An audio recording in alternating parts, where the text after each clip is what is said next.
Robert, Tudor just unexpectedly released a new FXD with a new complication for the line. It's a GMT. And I'm excited. Are you excited? I don't know if I'll be able to sleep tonight. I'm so excited. This is a big dream come true. So I know you and I, we sometimes discuss our wish list for watch brands, and we've been talking about specifically a Pelagos with the GMT complication, how we've been wanting that for probably 2 years now. Yeah.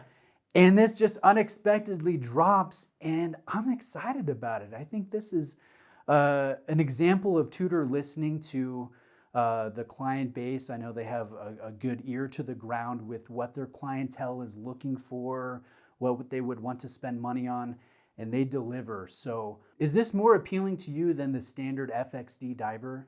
100%.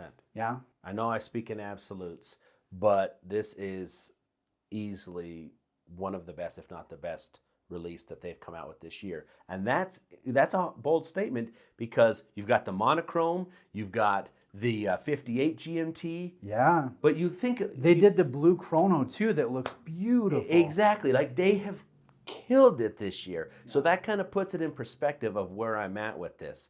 But when I think of...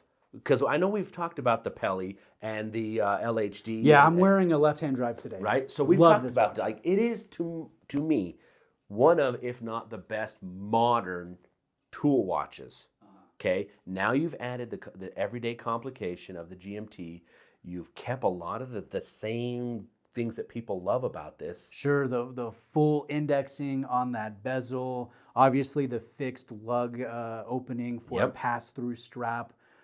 I'm not a big fan of that because, you know, I'm a biased fan for bracelets. Yes. But I will say there is something attractive about the Thule sporty look of a fixed lug system for a pass-through strap. Right. There's just no fuss, no care. You don't have to worry about a spring bar failing.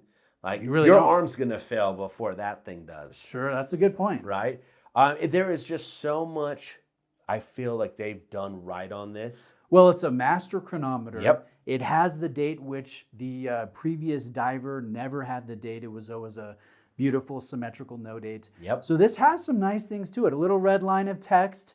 What is your take on the kind of creamy tone look to the lume and the indexing in the bezel? Are you a fan of that? So I'm usually pretty anti-Fotina. Yeah. It's usually a trigger for me. But for some reason, the coloring that they've chosen doesn't strike me as Fotina because it doesn't have the more custardy or like orange pumpkin-y, you know, kind of like the No Time to Die Omega. Yeah, that's true. Right, that's pretty heavy on the orangish side of things. Yeah. This almost looks like they were just going for like the military flight suit khaki green vibe. You know, it's almost just like a whole thing. Yeah, I will say I love the look of the standard FXD with the bright white contrast of the hands, markers, and indexing. Yes. But I have that look in my left-hand drive, and I love wearing this. It doesn't bother me. No, it kind of, I mean, I'm usually anti-Fotina. This one, again, not being super orangey or whatever, I feel like it's just toned it down a little bit, softened it, and it just kind of eases on your eyes. So I also think what you said before is a good point. It's meant to look great if you're wearing, you know, that khaki color or a camo type, olive drab type of color. Yep. Because this ties in with, obviously, you know, the Marine Nationale. So that's a good point. Maybe it's got a whole vibe to it, right? It does. It's definitely geared for the whole look. It matches the strap and all of that. I mean, there are so many little tweaks that I'm a big fan of. The fact that they got rid of the Velcro, because we've all heard how bad that Velcro is. That was not a good The strap, everybody says, is great, except the Velcro. Yeah. You know, the Velcro sucks. So they added the buckle, right? Sure, and it looks appropriate. Yep, they've gone through and added that. I'm a big fan of the coloring.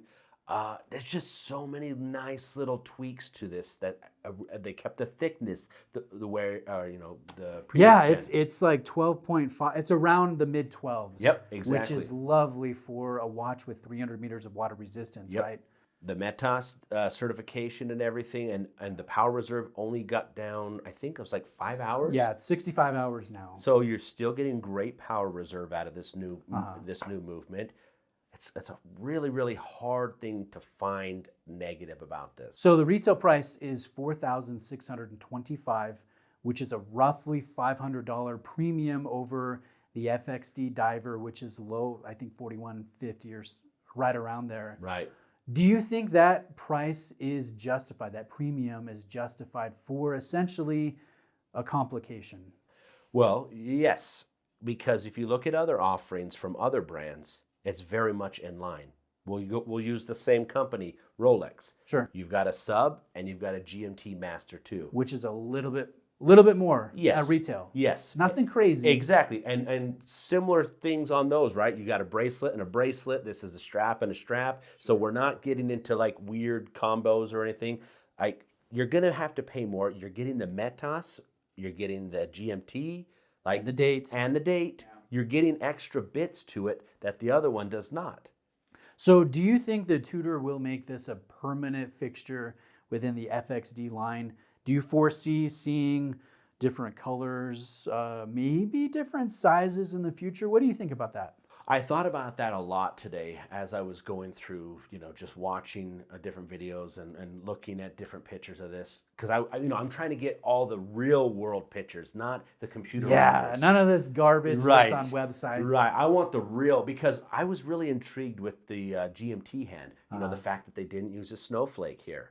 They've got the arrow, right? They've got the arrow. Is it orange? Is it red? Is it reddish orange? All these different things that I'm trying to see any real life pictures of this thing. It's like burnt ochre, rust. Exactly. Like I was just trying to think, like, is this a unique color that maybe Tudor or Rolex hasn't played around with before? I don't think they have. Right? So I think this stays where it's at here, and it'll stay here for a while.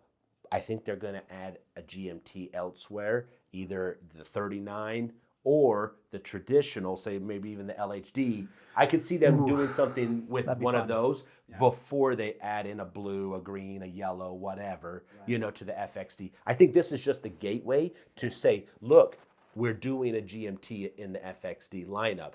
Next one, it'll be in one of these other lineups. Something that I maybe we'll end with this, Robert.